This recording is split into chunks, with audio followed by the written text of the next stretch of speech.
Salut à toi, aujourd'hui j'ai la grande joie d'interviewer Diane Aubame, c'est une grande entrepreneuse à succès et je voulais vraiment te la présenter parce que pour moi c'est un exemple de réussite.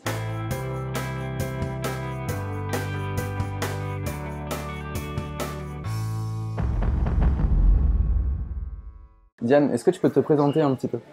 Bonjour, je suis Diane Aubame, j'ai 31 ans, 32 ans cette année et je me présente comment du coup C'est quoi je- ton parcours? Qu'est-ce que tu fais aujourd'hui? Alors aujourd'hui je suis dirigeante, depuis 2 ans et demi je suis dirigeante de Booster Active, une entreprise que j'ai créée de A à Z toute seule, c'est mon premier bébé. Ok, Donc j'accompagne des dirigeants, des entrepreneurs à développer leur activité sur l'aspect stratégie, commercial, marketing.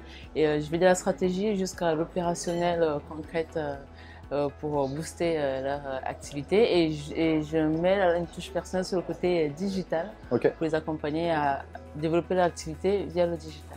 d'accord. Et voilà, et j'interviens dans les villes francophones, là où on parle français. Et donc en France, en Afrique, en Suisse, au Canada, enfin là où on parle français. Ok, très bien. C'est quoi qui t'a donné envie de faire ça? Ce qui m'a donné envie de me lancer en tant que dirigeante ou De faire ce que tu fais aujourd'hui. de faire ce que je fais aujourd'hui. Alors, je le faisais déjà depuis 2011, avant j'étais salariée. J'étais responsable commercial et marketing pendant 5 ans et 8 mois. Et après, j'en avais marre de travailler dans mon ancienne société. Mhm. Et je voulais me lancer et j'allais pas inventer une machine ou inventer autre chose. Il fallait juste que je me lance dans la chose que je sais le plus faire, donc mon métier de commercial et marketing.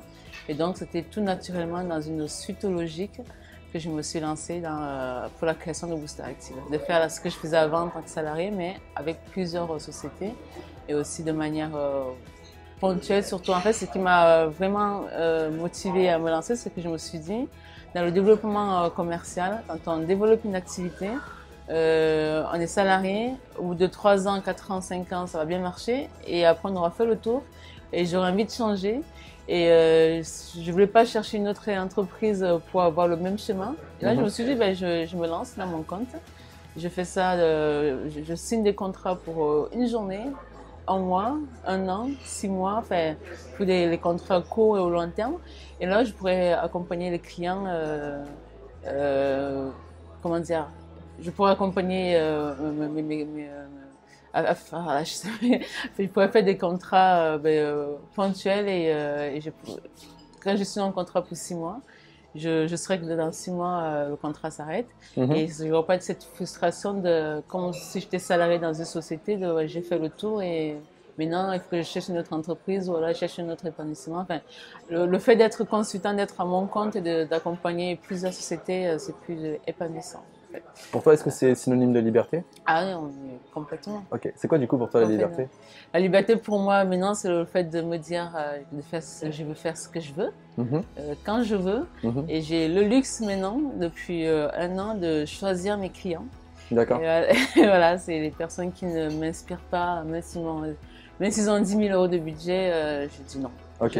J'ai ce luxe-là maintenant, donc une grosse liberté au fait que je travaille avec les gens qui m'animent, Mhm. les gens je peux choisir les projets, d'accompagner les projets qui m'inspirent aussi et surtout des personnes qui sont derrière, le dirigeant ou la dirigeante que j'accompagne. J'ai le luxe de pouvoir choisir si je l'accompagne ou pas. D'accord. Voilà. Et la liberté de me dire aujourd'hui, c'est un lundi, c'est un jeudi, mais je fais rien. Je Ok. fais la grasse mat, je m'occupe de moi, ou je travaille ou pas, ou enfin, la liberté de faire ce que je veux quand je veux. Quoi. Ok, excellent. Ouais. Et de faire le métier que j'aime, surtout. D'accord. Pour toi, c'est le plus important de faire le métier qu'on aime? Ah oui, pour moi, oui. Ok. Surtout quand on est dirigeant, quand on se lance dans une activité, faire un métier qu'on aime, c'est la clé pour moi pour réussir. Parce Hmm. que si j'aimais pas Booster Active, si j'aimais pas ce que je faisais, et si je voyais pas Booster Active comme mon bébé, peut-être je t'aurais appelé pour voir si tu cherches une assistante pour avoir 200, 300 euros par mois. Non, c'est le fait d'aimer d'aimer ce qu'on fait. Et enfin, le côté d'avoir une expertise, ça c'est autre chose, mais le fait d'aimer ce qu'on fait, je pense que c'est la clé pour moi pour réussir. Parce qu'on on se lève le matin, on sait pourquoi on se lève. On va rencontrer des clients, on va vouloir les accompagner parce qu'on aime ce qu'on fait, donc on aura envie. Enfin, moi, en tout cas, à chaque fois que j'ai un rendez-vous avec un client, je suis impatiente de cet accompagnement-là, cette formation, ce coaching. Et, voilà, et si je vois que dans quelques mois, j'ai pas de clients, mais je vais essayer de trouver des moyens pour trouver des clients parce que j'ai envie d'exercer, j'ai envie de faire mon métier, donc ça me booste, ça me pousse à... C'est ce qui t'anime vraiment au fond de toi-même. Du coup, ça me pousse à développer mon activité, quoi. Donc si j'aimais pas, si j'ai traîné des pieds, si j'aimais pas ce que je fais maintenant, si j'étais restauratrice ou, enfin, si j'aimais pas ce que je fais, je pense pas que j'aurais pu avoir pas succès, parce que pour moi, le succès, c'est dans quelques années par rapport au projet que j'ai. Mais je ne serais pas là où je suis aujourd'hui. On va dire ça comme ça. Ok. Et là, imagine, tu peux discuter avec la Diane qui est enfant. D'accord? Oui. Donc, tu as toi, 8 ans par exemple. D'accord. Qu'est-ce qu'elle dirait de toi, cette petite Diane? Elle me dirait waouh, c'est trop bien ce que tu es devenue. Est-ce que du coup, tu penses que cette Diane de 8 ans, elle penserait que tu as réussi aujourd'hui? Oui. La Diane de 8 ans, la Diane il y a 2 ans, la Diane il y a 1 mois, elle pense qu'aujourd'hui j'ai réussi, mais la Diane d'aujourd'hui, elle me dit tu as un projet de 3 ans, du coup, parce que j'avais un projet en 2006, que dans 5 ans je serai là. Donc la Diane d'aujourd'hui me dit il te reste 2 ans. La Diane d'hier, la Diane d'il y a 2 mois, la Diane de 8 ans me dit c'est génial. Ok. Mais sois fière, c'est trop bien ce que tu es. C'est trop bien ce que tu fais. Et du coup, à cette Diane de 8 ans, oui. Quel serait le meilleur conseil que tu pourrais lui donner pour accomplir sa vie, par exemple? Quel serait le meilleur conseil que je pourrais lui donner? Je dirais, quand tu veux faire quelque chose, fais-le. Ça marche. Enfin, si tu mets tout pour que ça marche, ça marchera. Et si ça ne marche pas, c'est pas la fin du monde. Tu cherches autre chose, tu persévères. Et si tu vois que vraiment, c'est pas grave, tu cherches des pistes, d'autres solutions pour le faire. Donc, si tu veux faire quelque chose, teste, fais. Si on te dit c'est pas possible, dis-toi toi si c'est pas possible pour aller jusqu'au bout. Et si tu es convaincu que c'est pas possible, tu arrêtes. C'est pas parce qu'il y a des autres personnes qui te disent c'est pas possible que tu le fais pas. Donc c'est le conseil que je dirais à la Diane de 8 ans. Ok. Diane, pour toi, c'est quoi tes plus gros échecs que tu as pu avoir et qui t'ont aujourd'hui aidé à devenir plus forte, plus grande et surtout qui t'aident maintenant aujourd'hui à avoir ces talents que tu as et ces forces que tu peux avoir? Je sais pas si je peux parler d'échec. Le mot échec, c'est un mot que je n'utilise jamais. Ce sont des épreuves, ce sont des expériences. Mais les plus gros échecs. Ou expériences du coup. Ou expériences. Bon, je vais rester dans le cadre du business et dans le cadre du projet que j'ai là. Et je prends un exemple. C'était quand c'était en octobre. En octobre, je crois, ouais. J'étais à Paris. Parce que depuis l'année dernière, j'ai fait à chaque fois que je me déplace dans d'autres villes, j'organise les sorties entre dirigeants, en sortant des réseaux sociaux, rencontrons-nous. Donc quand j'étais à Bordeaux, j'ai fait ça pour Bordeaux, on était 4-5, je sais plus. À Genève, on était 5-6, etc. Mais à Paris, c'était la ville où il y avait le plus d'inscrits. Il y avait 18 personnes. Au départ, j'avais réservé l'hôtel pour 12 personnes. Et après, il y avait 15 personnes. Et à chaque fois, j'ai rappelé l'hôtel pour dire finalement, il y a 2 personnes de plus, 3 personnes de plus. Et donc, j'étais trop fière. Mais je me suis dit, mais Paris, c'est vraiment Paris, c'est la capitale et tout. Et là, j'arrive dans un restaurant en plein Champs-Élysées. Ils m'ont fait une table en plein milieu de tout le restaurant. J'ai posé toutes mes plaquettes. J'étais trop fière. J'étais là. Et les gens qui me regardaient me disaient, mais qu'est-ce que vous faites? Et là, j'expliquais, dans toute fierté, on sera 18 dirigeants. Les dirigeants et les dirigeantes ont fait une soirée Club Business. Et là, c'était à 19h30, 19h45, 20h, 20h30, 21h, personne. 21h30, une personne. Donc, au lieu de 18, on était 2. Et là, il y avait 2 personnes, on était 3. Et là, j'ai dit au restaurateur, excusez-moi, on peut enlever toutes les plaquettes. Ah purée, ouais, quand même. On peut enlever toutes les plaquettes, s'il vous plaît, et on va prendre la table d'à côté, on sera pas nombreux. t'es sentie comment à ce moment-là? Je me suis sentie, je me suis dit, parce que j'ai testé ça, parce que je l'aurais fait à Toulouse, je serais pas bien, parce que Toulouse, c'est quand même ma ville et je connais pas. Mais à Paris, je me suis dit, j'ai rebondi, je me suis dit, ah ok, donc quand tu vas faire un événement à Toulouse, les inscriptions en premier. Donc c'est la leçon que je me suis tirée par rapport à cette expérience-là. Et donc ce mal à côté, là, c'est une super soirée, quoi. Okay. Et on a passé une bonne soirée avec les deux dirigeants. Et donc, c'était les tests, quand je faisais ces rencontres dans d'autres villes, j'étais pour tester de quand je ferais mon club business que j'ai créé cette année, qu'est-ce qu'il faut faire, qu'est-ce qu'il ne faut pas faire. Et donc là, je suis convaincue à chaque fois qu'on me dise je viens, ça m'intéresse, ou c'est trop bien ce que tu fais ou pas, tu t'inscris. Ouais. Voilà, donc ce sont les personnes qui sont inscrites, je saurais qu'il y a 2 personnes ou qu'il y a 18 personnes. Et donc le jour même, je pourrais installer ma salle par rapport à le nombre de personnes qu'il y a. Donc c'est vraiment des expériences que j'ai à chaque fois. Et ça, c'est vraiment le truc typique qui est le plus récent. Quand on est business, je me suis dit, mais waouh quoi. Mais après, on a passé une bonne soirée et c'était juste génial. Et là, je le fais rarement, j'ai laissé un pourboire de 20 minutes, de 20 euros, pardon, au restaurateur. C'est rare, parce que j'ai été très sympa, très compréhensif et voilà, donc c'est, on va dire l'expérience.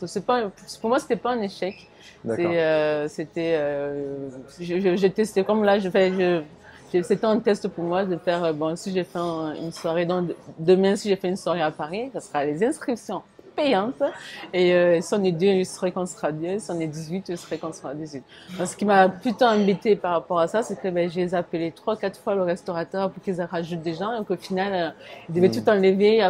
Son restaurant Champs-Élysées quand même, enfin, c'était bon, ils n'ont pas besoin de la clientèle. Donc, je les ai quand même privatisés jusqu'à 21h. Enfin, c'était, voilà. Compliqué. J'aime bien cette façon de voir l'échec que tu as. Oui. De dire à chaque fois c'est une expérience. C'est ça. Et de ne pas s'appuyer sur un échec en disant ben, je me définis en tant que l'échec. Parce que souvent les gens vont se dire je vis un échec. Surtout que toi, ça n'empêche c'est un échec qui aurait pu être très frustrant de te dire ben, en fait je suis nul. Enfin tu vois, tu aurais pu avoir tout ce cheminement-là et te définir en tant que tel. Donc j'aime bien la vision que tu as de l'échec en te disant c'est pas un échec. C'est une expérience qui me permet de grandir, c'est une expérience qui me permet d'accomplir encore plus de choses après et surtout d'en tirer des leçons. Donc c'est génial. Et là, admettons Diane, tu as une baguette magique et tu te dis je peux transformer mon passé, d'accord? Oui. Qu'est-ce que tu changerais? J'ai une baguette magique et si je peux transformer mon passé, qu'est-ce que je changerais? Ou pas, hein? Ou pas, oui, ouais. je suis en train de réfléchir du coup. Qu'est-ce que je changerais si j'avais une baguette magique? Là comme ça. Je ne vois pas, parce que si je suis là aujourd'hui, c'est aussi grâce à mon passé et grâce à la vie, c'est comme un train en fait. Il y a des gens, des belles rencontres, des personnes qui te disent mais qu'est-ce qu'il a, mais qu'est-ce qui change, mais pourquoi ça? Et donc ok, ben laisse-le partir, ben, il sort au prochain, mais c'est pas grave, mais supporte encore jusqu'au prochain. J'avoue que c'était une question piège, j'attendais cette réponse. C'est surtout ça, donc voilà, si je sais pas si je changerais quelque chose, mais comme ça, là, dessus d'aujourd'hui, je ne changerai rien. Tu as raison. C'est le passé qui définit qui tu es aujourd'hui. Voilà. Et ce qui est plus important pour moi, c'est ce que je suis aujourd'hui, avec qui je suis aujourd'hui et comment j'avance pour demain. Extra. Voilà. Est-ce que tu as 4 conseils à donner à des entrepreneurs pour qu'ils puissent s'épanouir, réussir comme toi tu fais aujourd'hui? Et aussi, peut-être, pourquoi pas, pour réussir à choisir ses clients? Pour réussir à choisir ses clients, le premier conseil, c'est de dire qu'est-ce que vous voulez faire, qu'est-ce qui vous anime vraiment. Est-ce que vous avez créé une entreprise juste pour faire du chiffre d'affaires? Moi, c'est pas mon cas. Si je voulais gagner le double de ce que je gagne aujourd'hui, je pourrais. Mais déjà, moi, je ne relance pas des clients.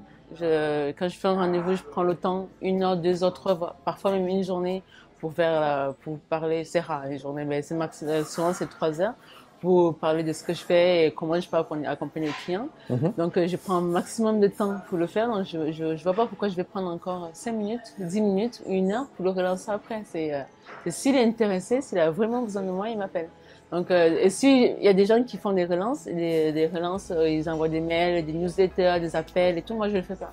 Et donc, si je le faisais, je pense pas que 100% des gens qui me rappellent pas, c'est pas parce qu'ils n'ont pas besoin de mes services, c'est peut-être parce qu'ils n'ont pas le temps. et qui ne pensent pas et qu'ils continuent dans leur activité. Mais donc, je pense qu'il y a certaines personnes que si je relance, qui pourraient devenir clients, mais je ne relance pas. Voilà, donc, c'est l'une des choses, je veux vraiment que les personnes que j'accompagne sont des gens qui ont besoin de mes services, qui ont envie d'être accompagnés et qui se disent, ben, je veux travailler avec Diane et donc on signe quoi. Et la majorité des gens avec qui je travaille, c'est ça. Et j'imagine que c'est ceux qui donnent les meilleurs résultats derrière. C'est ceux qui donnent les meilleurs résultats derrière. D'accord. Donc, le conseil à donner, c'est vraiment se dire pourquoi en fait vous avez créé votre activité. Moi, c'est pas pour accompagner personne. J'étais salarié et j'étais en CDI, j'aurais pu rester salarié et me dire bon, tous les fins du mois j'ai X euros et au pire j'ai fait booster active en tant qu'entrepreneur pour rendu mes fins du mois. Mais non, j'ai quitté mon poste pour vivre de mon business et vivre du business, et ça veut dire faire ce qui me plaît quoi. Et est-ce que ça a été ton plus grand risque? Ou alors quel a été ton plus grand risque dans ta vie? Le plus grand risque ou challenge? Ouais, risque ou challenge, tu le vois comme tu veux. Le plus grand challenge dans ma vie, oui, ça a été le fait de quitter, de créer Booster Active. D'accord. Parce que je suis quelqu'un de très ambitieuse, mais très réaliste aussi. C'est vraiment, très ambitieuse. Et tu vois ça comme un défaut? Ah non, mais c'est ma plus belle qualité. D'accord. C'est ma plus belle qualité. Et pourquoi je te dis ça? C'est quoi ta question?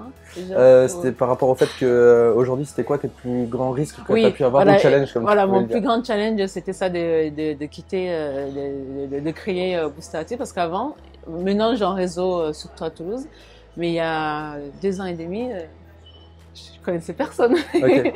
Je connaissais aucun dirigeant. Enfin, je connaissais ma mère, qui est toujours cliente. Merci maman. Qui était ma première cliente d'ailleurs. Mais j'allais pas vivre avec que le chiffre d'affaires généré par ma mère. Donc je connaissais personne. Et j'avais une devise que j'ai toujours, c'est si j'ai investi 1% de mon chiffre, pour mon entreprise, il faut que non, je dois investir que 1% de mon entreprise. C'est-à-dire, pour investir 1 euro, il faut que j'ai minimum 1000 euros dans mon compte. D'accord. Donc, pour créer mon activité, j'ai tout fait, j'ai tout créé à zéro. J'ai investi beaucoup de temps, mais 0 euro. Et la meilleure stratégie que j'ai fait, c'est de rencontrer ces dirigeants-là. Donc, aller dans des clubs de réseau, aller dans avant je connaissais personne, mais j'ai cherché les clubs de réseau qui existent à Toulouse. J'ai commencé avec les clubs des indépendants pour rencontrer, mais c'est quoi être indépendant, c'est quoi être entrepreneur en fait. Et là je découvrais les gens, je parlais avec des gens, je dis c'est ça, c'est pas la montagne en fait. Après j'ai commencé au bout de quelques mois, je dis non mais entrepreneur, en fait, c'est trop facile. Moi, quand il n'y a pas de challenge, j'arrive pas.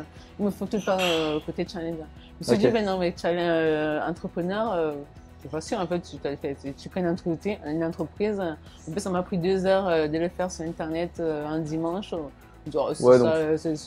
Et après, j'ai commencé à chercher les réseaux où il y a des TPE, des PME, des personnes qui sont pour moi, pour réussir, il faut être avec, si je vais être là, il faut que je sois avec des personnes qui sont là pour apprendre, en fait, et pour aller plus vite.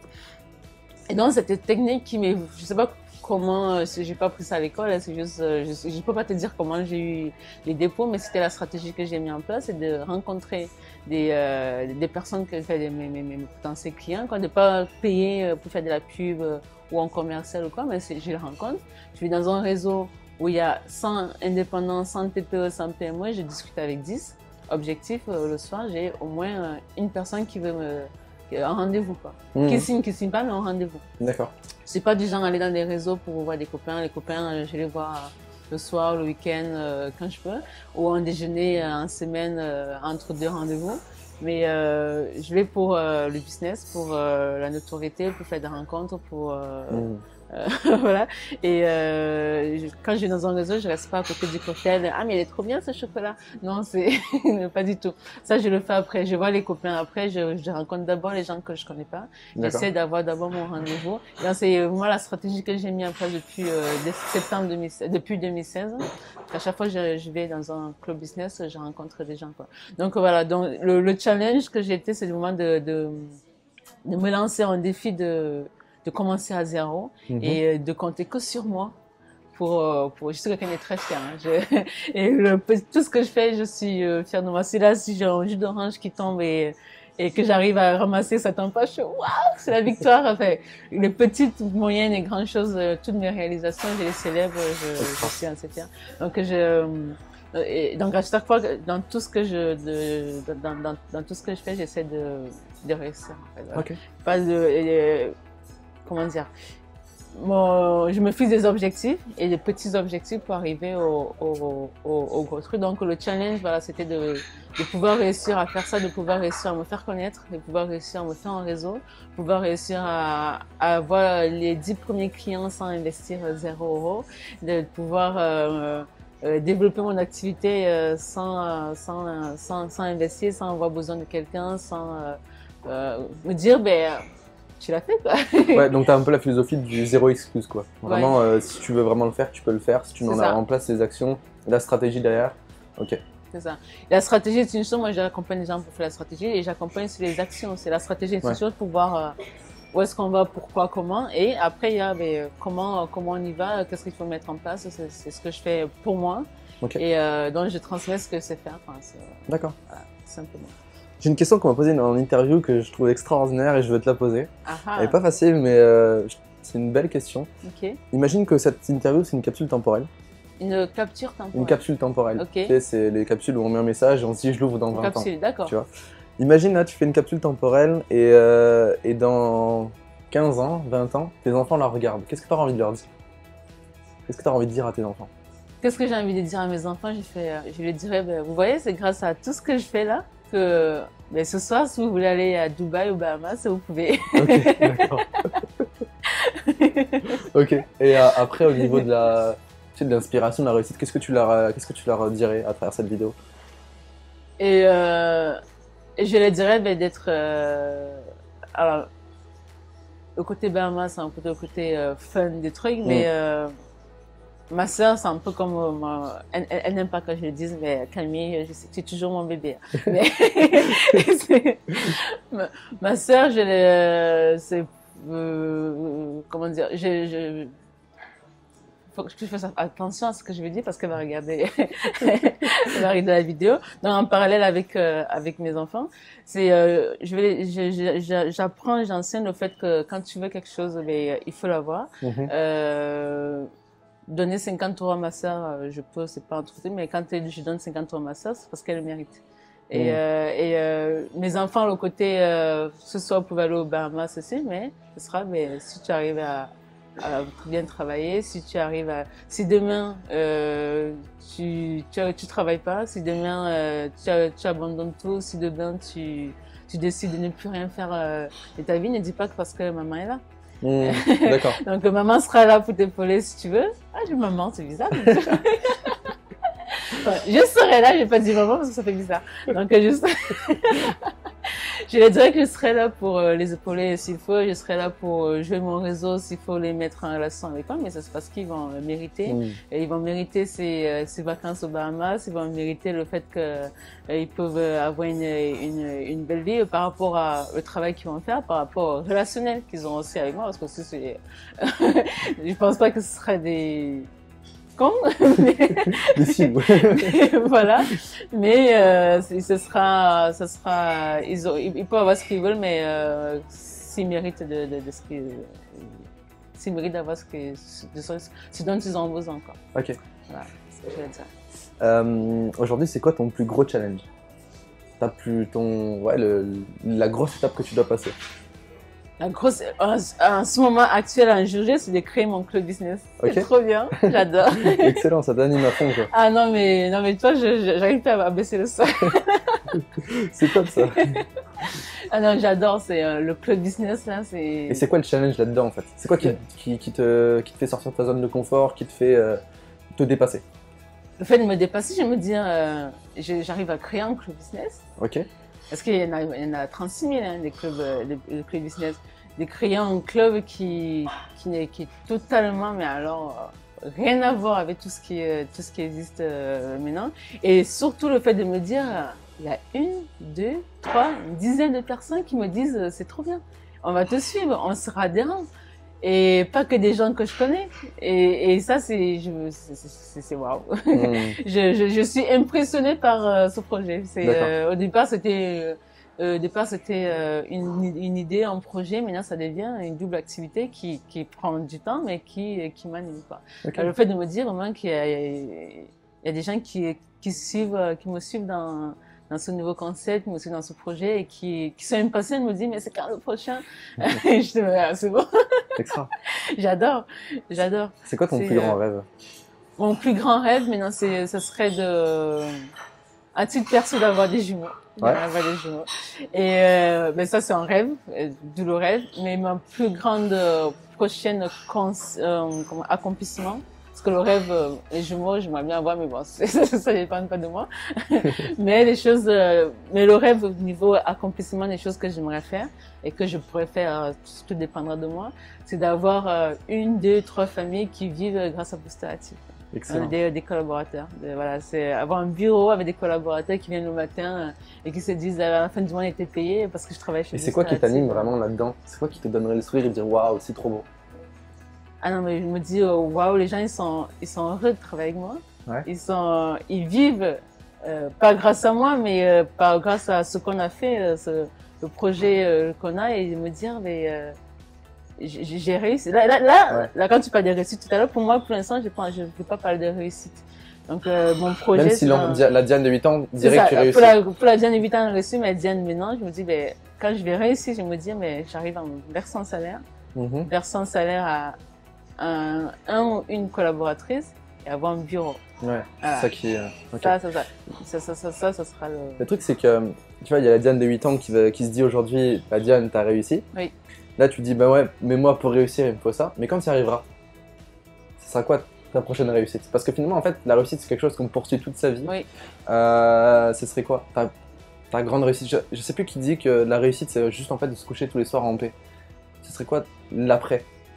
Tu vois, genre, t'as tes bureaux, t'as des familles qui vivent. Ah, l'après, ça serait de toujours être comme je suis aujourd'hui, quoi. D'accord. Voilà. C'est-à-dire, en fait, après, ça va pas, donc, ça va pas trop changer par rapport à maintenant ou après, ou quand que j'ai des dirigeants, que j'ai des collaborateurs ou pas.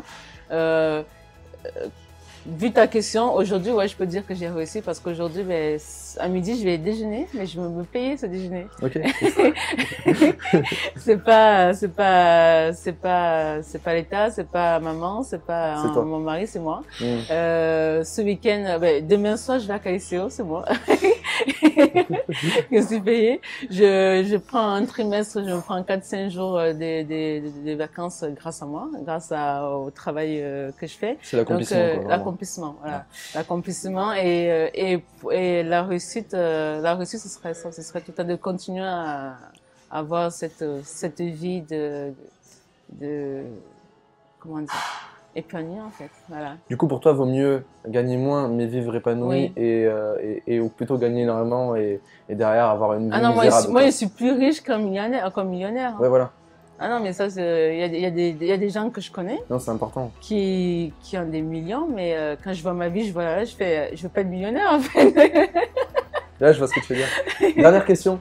Oui. En un seul mot. Tu me réponds juste en un seul mot. Ah. C'est quoi le plus important pour toi dans la vie? C'est quoi le plus important pour moi dans la vie?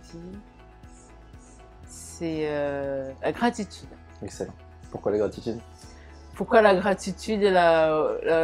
Pour moi, la gratitude, c'est la plus belle des valeurs. La gratitude envers soi-même, c'est important. Moi, tout le matin, je suis heureuse de me lever. Et ça, je suis pas morte. C'est trop bien. Tout le matin, je suis heureuse de me lever. À chaque fois que j'ai une personne qui m'appelle pour un rendez-vous, je suis fière. Je suis contente. Et pour le côté soi, c'est important, la gratitude d'être conscient de ce qu'on a.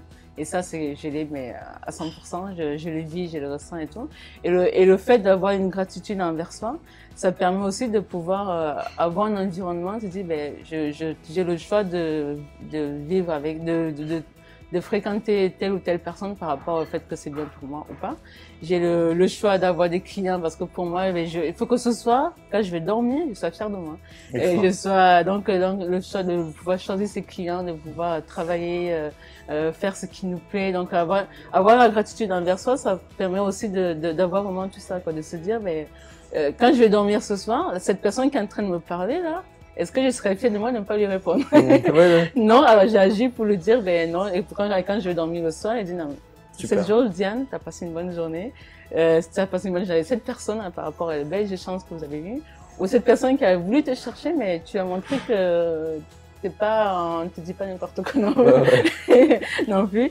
Aussi la gratitude, c'est au fait que ben, je travaille, je me lève le matin, je passe une journée à travailler et tout, et j'arrive à me gratifier, à me déjeuner, aller à Calisio, faire des voyages. Donc la gratitude, c'est vraiment pour moi la voir comme valeur et développer, construire sa vie autour de la gratitude. Ben ça permet de faire de bons choix. Voilà. D'accord. C'est ça. Écoute, je te remercie pour cette super belle interview. Merci à toi. Est-ce que tu pourrais donner aux gens où est-ce qu'ils peuvent te retrouver Alors, vous pouvez me retrouver sur tous les réseaux, sur Facebook, Diane Obam ou Booster Active, sur Instagram, le compte Booster Active, sur LinkedIn, Diane Obam, sur mon site internet, boosteractive.fr. Un petit mot de la fin ou pas? Le mot de la fin, soyez fiers de vous et ayez de la gratitude dans votre vie. Extra. Et merci pour cette interview. Avec grand plaisir. Merci à toi pour cette franchise, cette authenticité. Je trouve que c'est touchant de voir ce parcours, tes ambitions, comment tu vois la vision comment tu vois l'échec, comment tu vois la réussite. Enfin, moi, je trouve que c'est extrêmement inspirant. Donc, merci pour ces mots que j'espère vont t'inspirer. Et puis voilà. Merci. Merci.